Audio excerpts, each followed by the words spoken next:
the learning that I got with you guys and being able to, like, I think in that first meeting where my homework was to go through a year's worth of my expenses and really find out how much do I spend on dog food, how much do I spend on hair care, like all these things. And then I got to come back, and I think this is what I want people to understand too.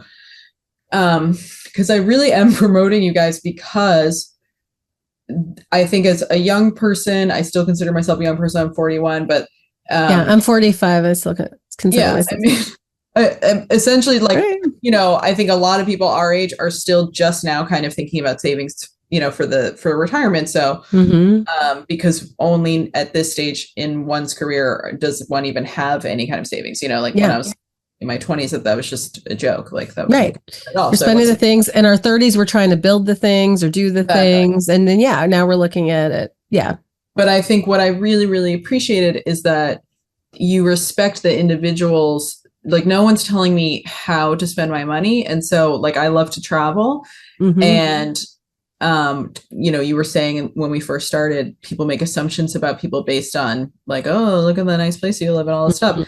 And it's like, I have very specific values about where I want to put my money. I want to travel. I certainly don't travel and like go around in a limousine or like, you know what I mean? Like when I travel, I'm not spending a whole bunch when I'm there, but I am saving so that I can travel twice a year. Like that's very important to me. My car looks like it rolled in a ditch 500 times. Like I don't put money into the appearance of my car. It's also a 12-year-old car. Like, you know what I mean? Somebody else would be horrified and would be happy to have a $500 a month car payment plan. That to me is just not at all what I want to spend my money on. And you guys were very like, you know, it's just like, this is how much I spend on my dogs. This is how much I want to spend on this and that. Helped me see places I could cut expenses and other places where I was like, nope, I want to take 2 international trips a year. And you're like, great, this is what we need to do to put aside for that. Or helped me see if it was like, how do I do that and still put this much aside for retirement? Like now I can make my own choices instead of being like, oh, I can't do that thing I want to do. I get to come to that conclusion and be like, okay, well, if this is a lean year, then I won't travel as much, so I can put this much aside. Now I feel like I'm making the choice. Whereas before I felt like I must be an idiot. Like I have all these, you know, I'm having all this problems. I don't understand how to get out of it. That's where all that shame comes from. As soon as you guys like laid out the path, now it makes so much more sense. Now I like give advice to friends and things like that. And I'm like, you gotta have debit cards for expenses. It makes it so much easier. Like all this. You could see it more clearly. What happens with a number of our clients, I'd say 99% of who's coming to us, they come to that first meeting, that financially naked meeting, and they throw puzzle pieces at us, right? They're like, here's all the things, right? All the data we're asking for is like a bunch of puzzle pieces. And they're like, I can't get them to fit. So you know, and the problem is 70% plus of Americans are living paycheck to paycheck. So the reality is they're not all going to fit, right? There's a reason why you feel uncomfortable, why you got credit card debt, why you're living paycheck to paycheck is because the puzzle pieces are not coming together. And what we do when we give a plan to people that you got as well was like, okay, and what you're saying is like what's important to you. We will ask you, what are your non-negotiables in that first session? And that's a very critical piece of our success and what we work on with clients, because we know we're not just like thinking about, you know, wellness. We don't want you to be scared to come to us. We don't want you to think you're going to be on a budget and live this horrible hermit life because you're getting financially well. We just like with getting physically well or mentally well, we believe it's like a balanced process. So we want to know what are the 1 or 2 areas of your life that your non-negotiables that you will protect above all else. Like it could be, and honestly, for our clients at the gym, it's health and wellness. It's fur babies and it's travel. Those are the top 3 areas. And so we're like, great. We want to know. And we tell people, by the way, you can't have 10. Okay.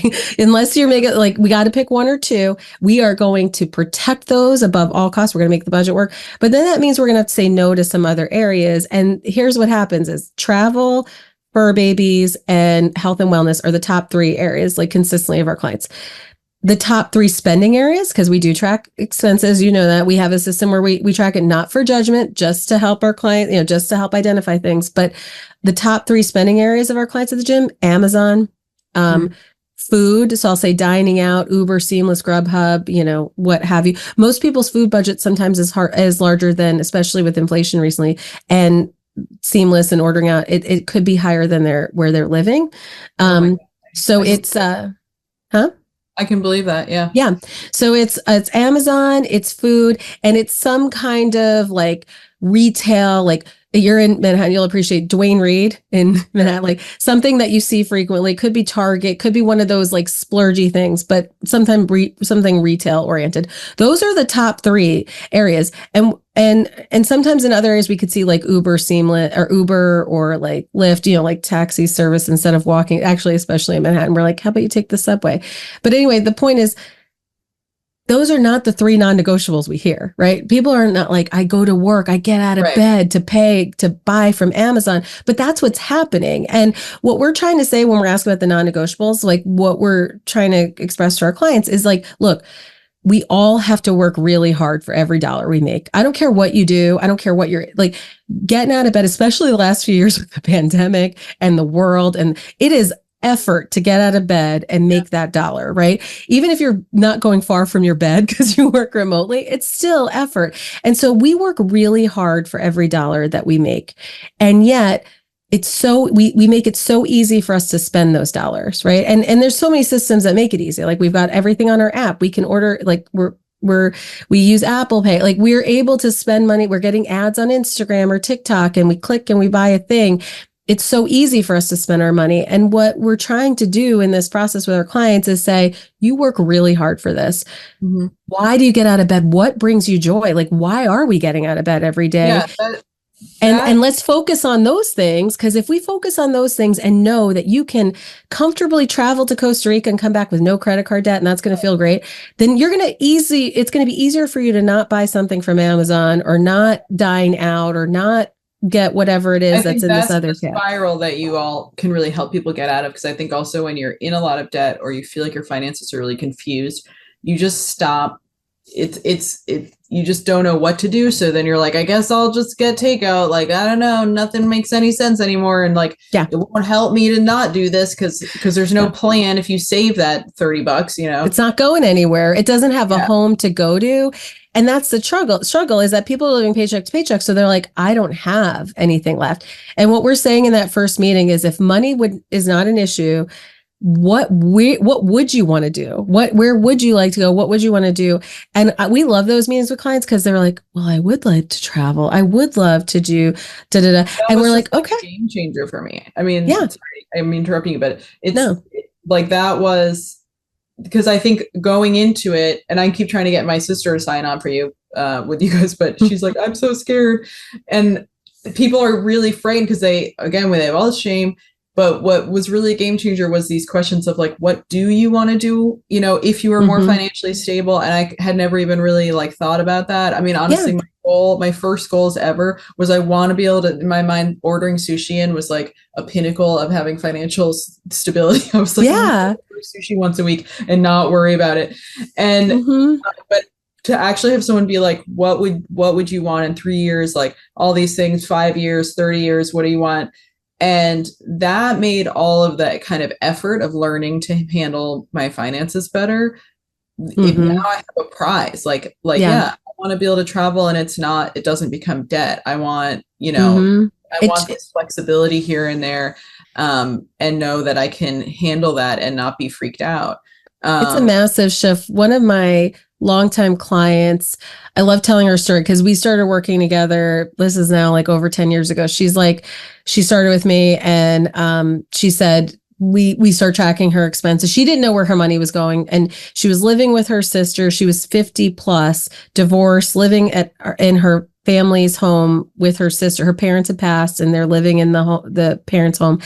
And so her rent's not high. So she's living fine. You know, she's got a 6-figure job. She feels fine, but she's also not sure what she's saving. And she wants to buy her own home. She doesn't want to live with her sister. It doesn't feel good to her to it felt like she was moving backward when she got divorced. And that was creating issues and trauma in her life. So I was like, okay, let's figure it out. So we spent the first 6 months of her journey trying to figure out what she was actually spending. And if she could afford to move out, and what could she afford? And we did her first, she didn't know where her money was going. The first quarter, I show her things and it's a lot of shopping. It was a lot of retail. It was like Target. She saw the names on when we're asking you to do all the expenses, we're not doing for judgment. We're just like, okay, where are some, do we see common threads here? So she sees all these retail things. She's like, I gotta stop shopping. I said, okay, well, let's talk about it. I'm not telling her to stop shopping, right? But I'm like, okay, what's going on? Actually, backtrack. She said her non-negotiables were travel and live concerts. That was like her two big things she left. Then we do her spend report. She sees a lot of retail. And I'm like, okay, what's going on? And she's like, well, here's the deal. I'm depressed because I live home with my sister. So I go to Starbucks, I get a coffee, then I go buy something and I don't try it on because I also don't feel good physically. And I bring it home and she's going like TJ Maxx and Marshalls. And so she thinks she's okay because she's going to like Target, lower cost stores. And she's like, I bring it home. It doesn't fit. I don't return it. Sits in my closet, rinse, repeat. Right. Then I'm back. But also, I said, okay. Could you ever imagine a woman telling like the old guy named Jim or whatever? Yeah. We call them the Garys. We call them the Garys. The Garys. I remember that. Yeah. That would never happen. Never. Here's what would happen. I'll just stop spending. Sorry, Gary. Yeah. And then do that. or first of all, Gary's going to be like, you spend too much on shopping. Right. And then Gary's like, you're going to have to stop shopping. And so for me, and this is a conversation our trainers have, is like, I'm not going to get her. I don't want to get her to stop shopping. But what we identify when she's telling me this, I said, look, you have triggers. You're working to get out of this home, but they're real. Like, retail therapy is real. So I don't want to take away her therapy because she doesn't have a therapist. This is what she's doing to like self-soothe, So I don't want to take that away, but I was like, how can we close that number so that it doesn't eat up so much of your spending pie so we have more room for travel and live concerts? So she's like, okay, here's what I'm going to do. She's like, I said, how about we set like a limit at Target, like $50, or you can only spend cash, or, like, how do we create some kind of healthy thing? I mean, in the pandemic, it was definitely easier to not spend on retail stuff as much. But I remember going through expenses and I was surprised how much I spent on Etsy. I don't know why I was surprised, but that was definitely what I would do late at night, stressed, just scrolling on Etsy. But you know what? I was buying like $7 mood ring, like not a lot, but it was super frequent. And so when I did the thing, I was like, oh my God, it's like $85 a month that I'm just buying like little random It's like a things. Subscription you didn't know you had. Exactly. And but then with my financial person, she was like, well, you're like, clearly this is like a thing that you like to do or whatever. She was like, let's just put a little bit away. It could be $15 a month, but you're just putting a little bit away. That's just like your fun spending money. Yeah, so splurge fun. Paying down debt and I was on this like, pretty strict budget. I had this little like fun money. And that was very soothing because I knew that when I'm scrolling at night, super stressed out, and I want to buy a $7 mood ring, that I did have, you planned for it. I had some space for that. I wasn't going to do it as frequently, but I could do it. And that meant so much. And that gave you the freedom. And then, so we created the plan. She's like, I'll also force myself to try on the clothing because I haven't been trying it on. And if I try it on, I won't buy it. I was like, perfect. So that was her homework for the next quarter. Right. And so we get to quarter 2. I show her spending. There's a lot of DSW. So she's trying on shoes. Shoes always fit. Right, Kate? And so she followed the rules and she saw it and she cracked up. She's like, I followed my own rules, but okay, now I need to like cut back even more.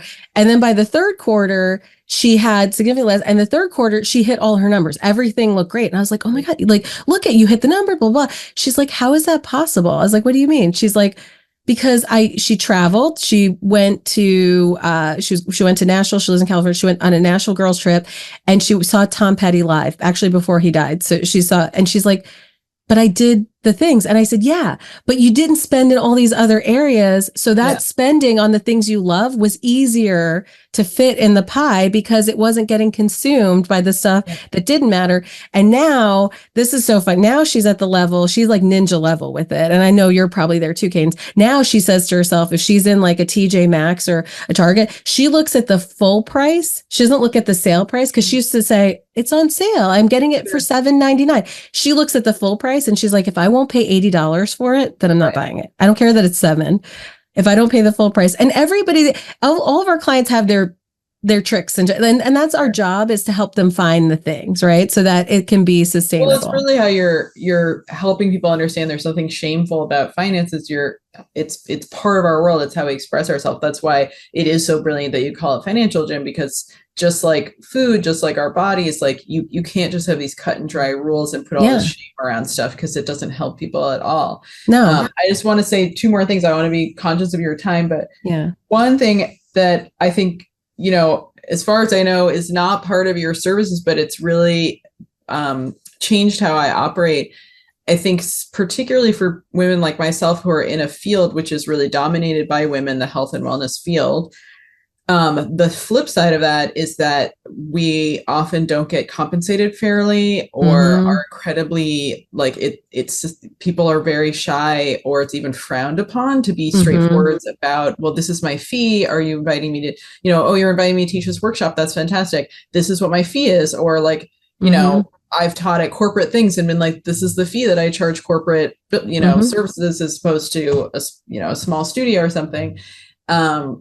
And I think because I finally feel organized around my finances, I feel empowered to really try to lead by example and just bring that up in the conversation much earlier, or even like when I hire people in my own business for small projects, to just in that first email exchange be like, what's your fees? Like, put it in a contract. I mean, so many people don't put things in contracts, and I'll really demand, okay, please send that to me in an invoice. Like, I'm really kind of forcing them to be more organized with it, because I'm like, I want to pay you, and I want to pay you fairly. I also want you to take yourself seriously, and you just did all this work. Don't just send me a little Venmo request, like put it in an invoice. Level up. It's not hard to level up. Yeah. And you can make more if you do that. Yeah. I just want to, so many things to talk about women in finance, but negotiating for what you're worth, whether you're a business owner or you have a W-2 employee, it's a definite area of discomfort for women, for a lot of reasons. It's not an area of discomfort for most men, which, already sets us further back. And what we tell clients in that situation is that, again, we love a workout analogy. Negotiating and asking what you're worth is like, it's like training. It's like muscle. It's like building up a muscle group, right? You haven't been using it. You don't want to use it. And I'll give a great example. I've been really into Pilates lately. Myself, I was like, I don't have enough money to go to Pilates. I'm not a woman. There's a certain stigma about Pilates. It's like it's become like my non-negotiable. So, but anyway, I hate doing core work, and that's part of it. And I'm like, if I could choose whatever, I would not choose to do sit-ups, or core. I would just not. And I've just been like, I will just not. But I'm forced to do it in the class, and I'll make that change. And it's almost been a year now. I've been doing Pilates, and now I'm doing core work that I'm like, oh my God, I never thought I could do this ever. Like day one of Pilates, I was like, this will never be me. And now here I am, like 100+ classes later, and it's not hard, and I have that mental thing. It's the same thing with negotiating for money. And I'm telling you, we've coached enough clients into it. We can get you there too. We're going to teach you this, right? We're going to help practice with you, and you're going to ask. And the best thing I could say is that, again, it's not life or death. The worst that's going to happen is they'll tell you no. And we can coach you on the nose, but it's like, this is what you're worth, and you're asking to be fairly compensated in whichever way you're working. And if somebody says no, why do you want them to be a partner? Right. Why do you want to work for that company? You're working hard. You know what what you bring to the table. And that should be an aha thing. It shouldn't be a defeatist thing where you're like, I was too aggressive. I was too bold. I shouldn't have asked. Right. No, you asked for what you're worth. If they said no, well, that's their problem. Yeah. It's not a you problem. That's a them problem. Yeah. I think also what I've really noticed is that so many women in my field, like massage practitioners, acupuncturists, all these people that often are working multiple locations, or, some of their clients are out of their home, they rent space all over the place. There's a lot of things happening. It's that puzzle pieces you're talking about. If they feel so disorganized, then they're going to be a lot less empowered to say, this is my fee. I have a 24-hour cancellation, like all this kind of stuff. Mm-hmm. And so I think for anyone listening that's like, I could never be organized because my finances are so complicated. I'm like in all these different places. That's an even better reason to reach out to you all, because once once you clarify for that person, then they can really bring that to all these different arenas and whatever their hustles are.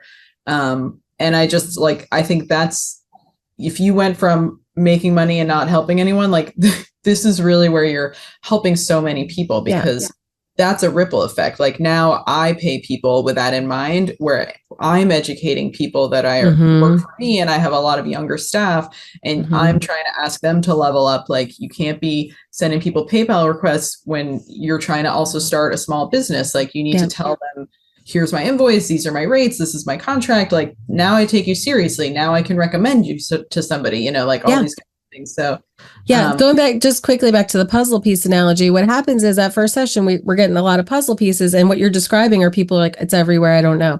There's a way to put the pieces together. And so what happens is when we deliver a plan to our clients, we're going to show you how the pieces come together.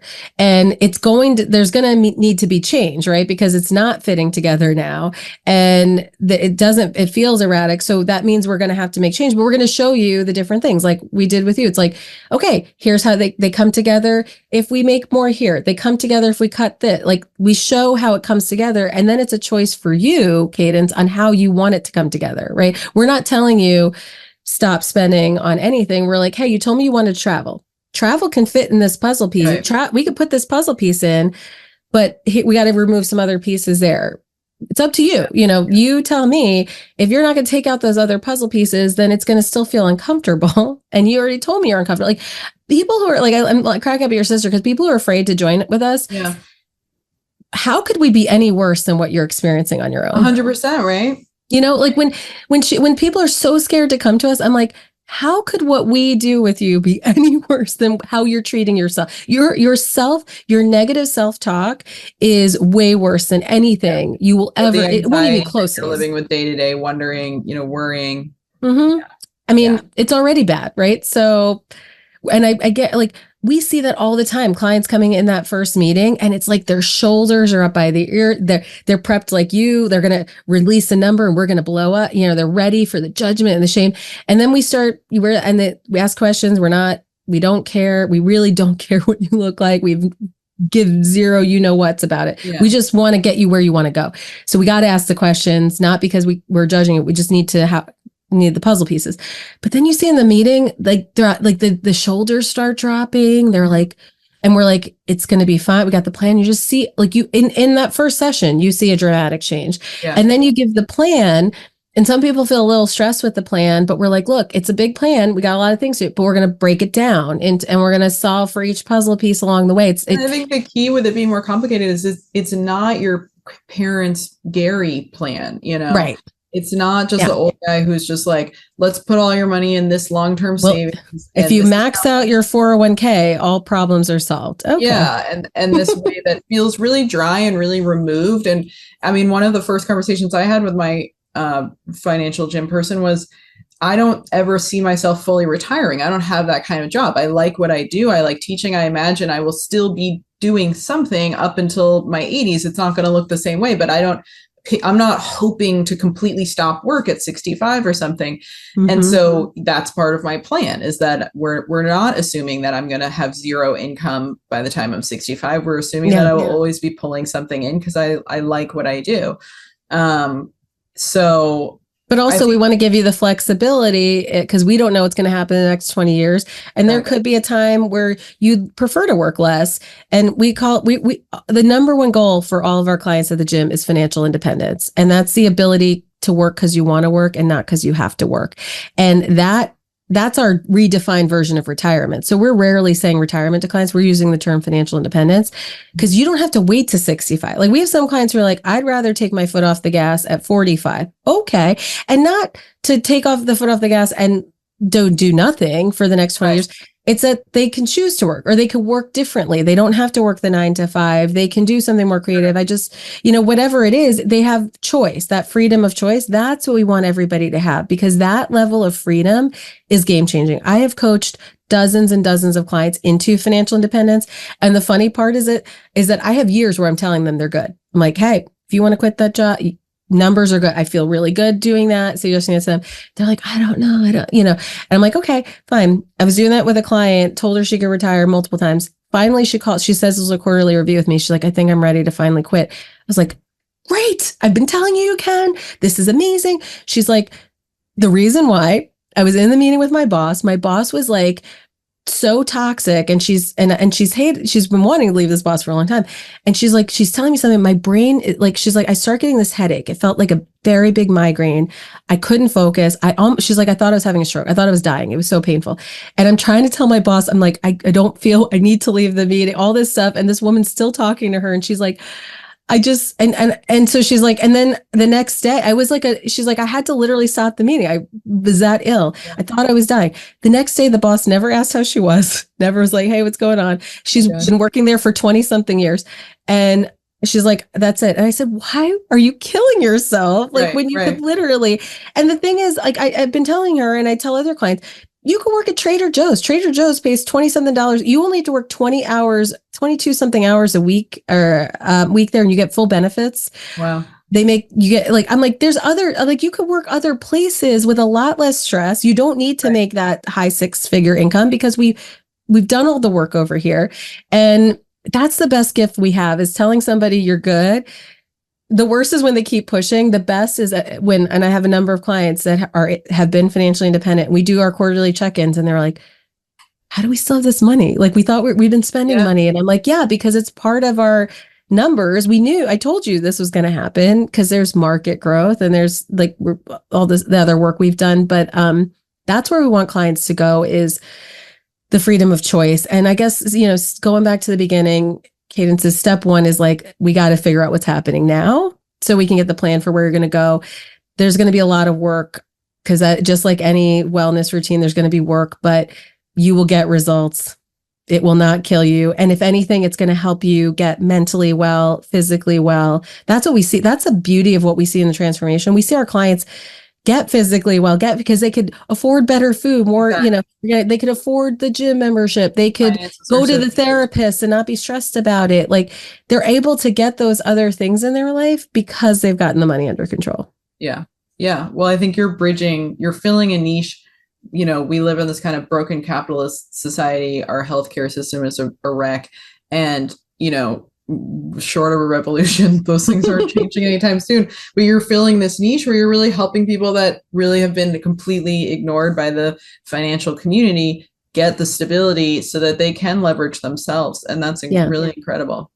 That's our goal. People ask me, I'm sure you kind of had this when you were starting your business. We went through this marketing review years ago, and they were like, what is the purpose of Financial Gym? You have to ask those things as you're marketing. And I said, the purpose of the Financial Gym is to change the financial wellness of this generation and future generations. Because if we can break a cycle, and people have children or family or friends, like it's going to be passed down. And I love seeing that. I love seeing clients who talk to their kids about money now, or like, whatever they're talking to their parents about money. Like, we're seeing generational change because they're working on themselves, and they see a solution and a way out. Yeah, that's so wonderful. Well, I want to thank you so much for being on today. Thanks for having me. I know you have a podcast, and what are all the ways that people can engage with Financial Gym? Awesome. Well, if they want to hear more from me on my podcast, I have a podcast called Martinis and Your Money, Living a Better Life, One Cocktail at a Time, and a lot of different topics. It's actually my final season of it, but I've been doing it for almost 10 years now, Cadence. Oh my goodness, wow. Yeah, I go way back. I actually started as a joke because I was at a financial bloggers conference, and they did a video about podcasters. This is like 10 years ago, and it was all male. And they almost made a joke about it. Like, where are the women in this space? And I was with a group of women, and they were like, Shannon, you should start a podcast. And I was like, I don't listen to podcasts, and B, I don't know what I talk about, because all I like to do is drink and talk about money. And then I was like, all right, well. I love early Shannon, just drinking, making lots of money. Yeah. Well, spending lots of money. I still drinking, still spending, but like you, it's like a lot of Mad Men era. Yeah.